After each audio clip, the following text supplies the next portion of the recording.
Here's how to make stress balls with materials you might already have at home. The stress ball itself is literally just flour in a balloon, but you need some sort of funnel to get the flour inside of the balloon. Initially, I couldn't find a funnel, so I tried rolling up a piece of paper and using that as a funnel, which I'm sure works in some situations, but in this case, it did not work at all, and the first few tries were an absolute disaster. I may also post a what not to do video because it really was that bad the first few tries. And it's crazy because this isn't my normal type of craft, but I went into it thinking it was going to be so easy, and I was so wrong. But even though the paper funnel failed miserably, at least my fiance had this makeshift, janky 2-liter bottle funnel that I could use. So if you also can't find a funnel or don't have one, just cut up any kind of bottle and it'll work perfectly. So to start off, you're going to want to blow up your balloon once or twice to make sure it's stretched out. Then I attach the balloon to the funnel and I start pouring flour in.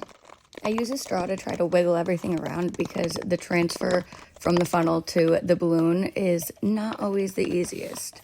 So I found it helped get some flour into the balloon a little bit quicker. And I feel like I should probably address the flour being labeled poop flour. I'm sure it's fine flour, but I'm more of a King Arthur's flour girl myself. I really try my best to get things with good ingredients, and I feel like they're a better option than most.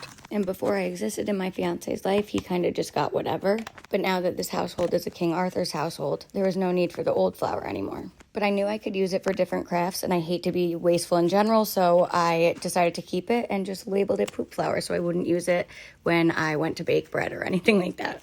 After you finally get all the flour into the balloon, you can take it off your funnel and tie it, and then you'll have completed stress balls.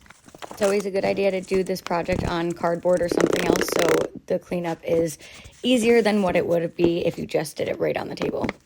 And this definitely isn't my normal type of craft, but I'm pretty sure I'm getting carpal tunnel at work, so I needed to make them anyways, and I really did think it was going to be way easier than it ended up being. But yeah, here's some completed stress balls. I honestly triple dog dare every single one of you to try this, and then let me know how it goes. I really feel like it shouldn't have been as hard as it was, so if anyone has any tips or tricks on how to make this easier, definitely let me know. But I gotta say, they turned out to be great stress balls, so totally worth it.